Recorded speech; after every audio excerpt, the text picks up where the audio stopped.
Welcome back, duelists, to Old Format Yu-Gi-Oh's Edison Format Tournament. Today we are watching Suicide X13 down here in the red, aka Dan, versus Joshua333, a returning finalist from our previous tournament, up there in the blue, aka Josh. Dan is on Diva Hero, Vayu Turbo, Gladiator Beasts, and Dark Gaia, with his Diva Hero being banned. Meanwhile, Josh is on Lightsworn, Vayu Turbo, Gladiator Beasts, and X-Sabers, with his Gladiator Beasts being banned.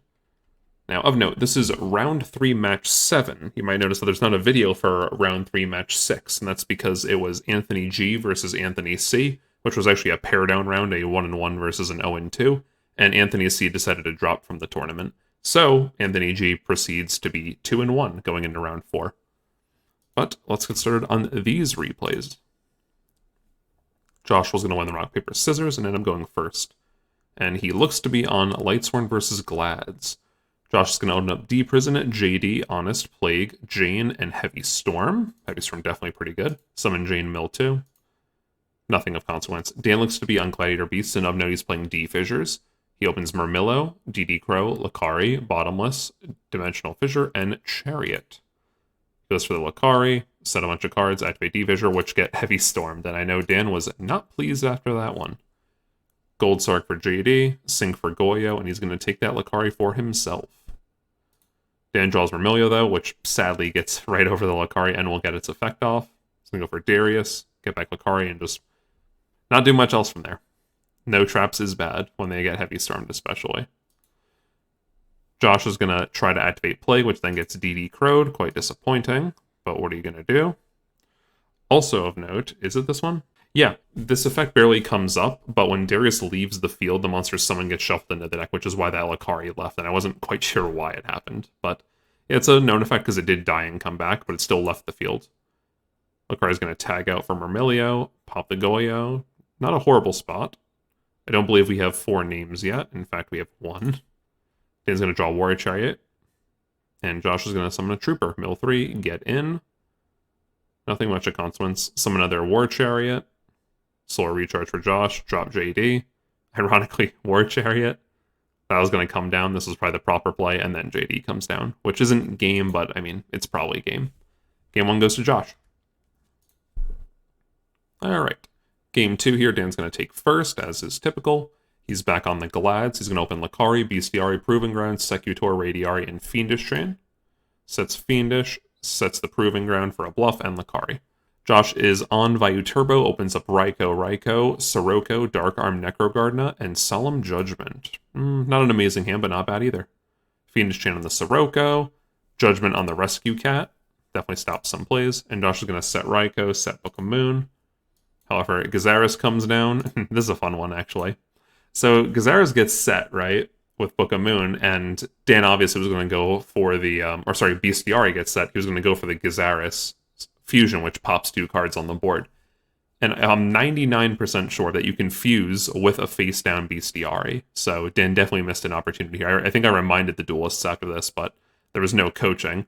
So it's not like, it's like a light coaching thing since they're both on Gladiator Beasts and none of them really noticed it. So I was like, of note, you can do this. I think I told them after the whole match.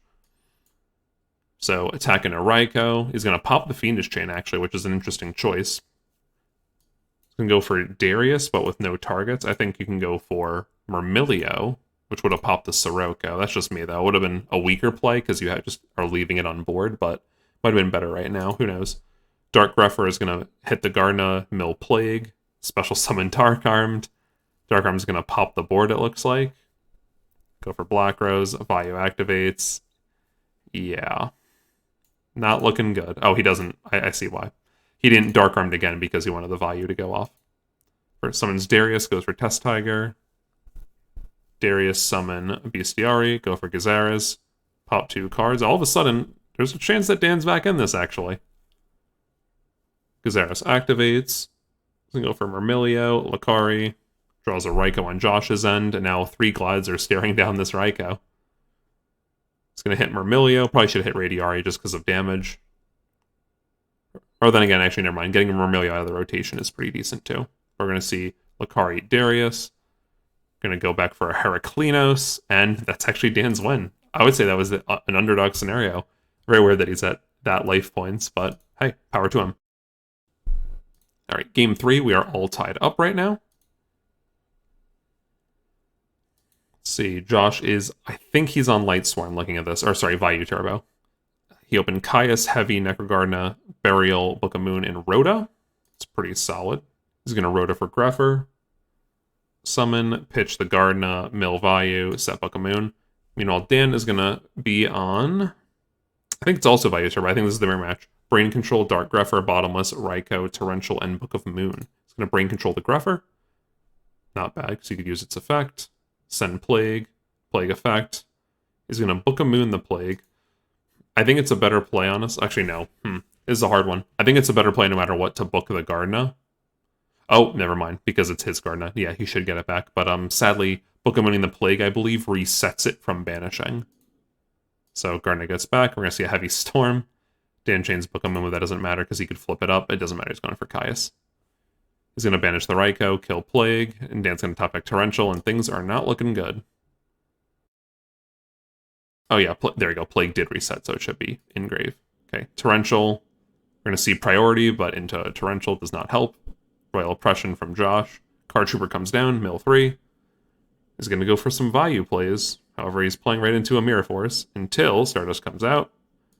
Stardust of note cannot negate Royal Oppression because Royal Oppression is negating the summon of it. So Stardust isn't technically on the board yet. However, Dan is looking low on life right now. Greffer comes in, send the Vayu targets. Summon Armed Wing, get in for some damage. Does draw 1 though off Trooper, which is nice. He's going to Burial with Sirocco. And now get some more plays of his own, however, into the Mirror Force, which not good for Josh. He's going to Necrogardener one of the attacks, summon Armageddonite. More Vayu plays go for Armed Master, which does beat over the Armed Wing. Or we're going to see a Heavy, Caius come down, banish, and that's not game yet, but we're getting there. Yeah, a little bit off, 400 off. We see a Thought Ruler. Let me check the graves here. No Vayus, and no Vayus. Okay. Josh top decks a Mirror Force, which is really good. Oh, but he does have the Plague. For the Goyo, ooh, that's devastating to take that Thought Ruler. Sets Mirror Force, have with Gale. Thought Ruler gets in, and this still isn't game yet.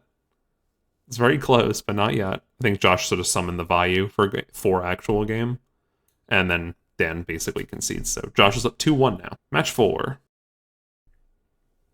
Josh is on his 46-card X-Saber list, which he took from the E3 Yu-Gi-Oh page.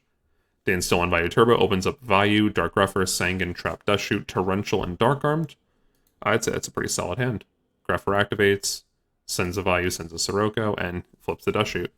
Let's see what he takes first. I'll wait for that. Okay. Josh is going to open up full Helm Knight, Storm, Judgment, Gotham's Emergency Call, and Bottomless with Air Bellum going back. Things are not looking good, though. It's not the best to open up 3 background on the Heavy, and now your opponent knows about it, so there's no point in trying to bluff it anymore. Reinforcement, get a Dark Greffer. And Dan's going to try to play this slow, I bet. He's going to pitch Sangan, send Vayu. I don't know if I agree with pitching Sangan. But yeah, gets rid of the Armed Wing on Bottomless, and start getting in for some damage. Yeah, Solemn Judgment and Gotham's not the greatest right now. Dan's going to Dark Greffer again. He's going to summon an Armed Wing at Vayu. Get in for more damage. Josh is going to draw a Trooper. Okay. Kills one of the Greffers. And Dark Arm comes down, and that's game. That was a very, very quick one, honestly. Especially with Dan drawing the Royal Oppression. This game wasn't going much further, even if Josh did live. Alright, we're in Game 5 now. Coming down to the wire. However, Dan, sadly, is on his worst deck. Granted, so was Josh, but at least in our little point-buy system, it's still Tier 3 versus Tier 4. And at the time, before recent Edison developments, I would definitely take X-Sabers over Dark Gaia Turbo. Josh is going to open up Emmer's Blade, Gravity Bind, Book of Moon, Air Bellum, Full Helm Knight, and Brain Control. It's a fine hand, I would say. It's going to set the G-Bind in the Book of Moon and Emmer's Blade. Dan's open up Manju, Valkyrion, Hand Destruction, Contract with the Abyss, Phantom of Chaos, and Dark Armed Dragon. Manju's going to search Demise. Okay. We're going to go for Demise immediately. Priority, pop the board. Haven't seen that in a while. That's a fun one. He's going to Hand Destruction and basically get nothing out of it. That's disappointing, honestly. Was that the right play? I think you could hold the Hand Destruction a bit. I don't think you were in a rush, but that's just me. Josh is going to set Starlight Road, set MST. He attacks with Rebellum. I think he forgets the defensive demise, so he just tries to get in. He probably should have just asked. However, this plays fun. Demise activates Starlight Road, and now Josh is in the driver's seat. So Stardust gets in. Dan draws a card. Arabellum will as well. Gores can trigger even if it was hit, mainly because Arabellum's Chainlink 1, Gores is Chainlink 2. Gores should have came out first. And we're going to see Trinity back those spells and traps. Now Gores is going to do some damage.